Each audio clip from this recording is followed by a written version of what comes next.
আবারও আসলাম সেই দুঃখজনক সংবাদটি নিয়ে যে ব্রিটিশ বাংলাদেশি পরিবারটি আজকে এসেক্সের ওয়েস্ট মার্সিয়া সমুদ্র সৈকতে বেড়াতে গিয়ে করুণ পরিণতি হয়েছে। সেই সংবাদটি আরও আপডেট এসেছে। আমরা স্থানীয় বাসিন্দাদের মাধ্যমে জানতে পেরেছি যে ওইখানে বেড়াতে গিয়ে তিনজন ব্রিটিশ বাংলাদেশির মৃত্যু হয়েছে।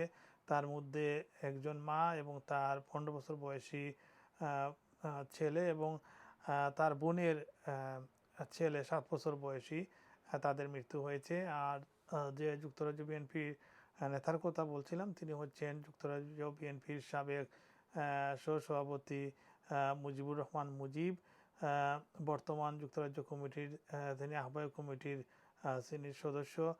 তার দুই মেয়ের দুই নাতি এবং তার বড় মেয়ে, সম্ভবত তার মৃত্যু হয়েছে, অর্থাৎ তার এক মেয়ে এবং তার ছেলের মৃত্যু হয়েছে 15 বছরে এবং অপর মেয়ের 7 বছরের ছেলের মৃত্যু হয়েছে, যেটুকু আমরা জানতে পেরেছি। আমরা এখনও মুজিবুর রহমান মুজিবের সাথে কথা বলতে পারিনি, কিন্তু স্থানীয় বাসিন্দাদের মাধ্যমে আমরা এতটুকু জানতে পেরেছি। এবং যার স্ত্রী মারা গেছেন সে হচ্ছে যুক্তরাজ্য বিএনপির নেতা এবং যুবদলের সাবেক নেতা ছিল সৈয়দ মনসুর উদ্দিন। ওনার পিতা হচ্ছেন সিলেটের দক্ষিণ সুরমার সাবেক ইউনিয়ন চেয়ারম্যান মোহন মিয়া নামে ওনাকে সবাই চেনেন।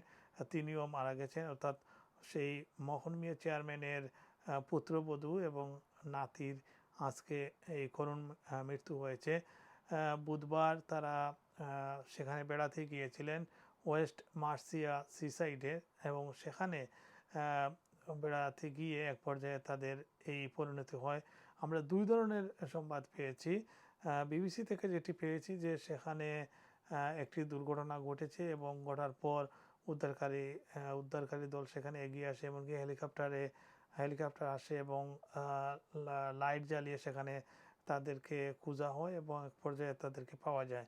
আরেকটি সূত্রে বলছে যে তারা সেখানে বোটে ছিলেন এবং সেই বোটটি দুর্ঘটনার কবলে পড়ে।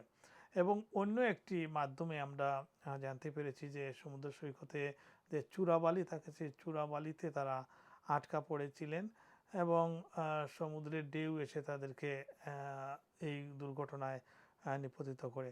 সো আসলে খুবই মর্মান্তিক বাংলাদেশি কমিউনিটির জন্য, বিশেষ করে ইয়াং আমাদের সৈয়দ মনসুর উদ্দিন, তিনি একজন ইয়াং কমিউনিটি অ্যাক্টিভিস্ট। তার ছেলে এবং স্ত্রীর মৃত্যু হয়েছে। সো আরও আপডেট আমরা আগামীকালকে দিব।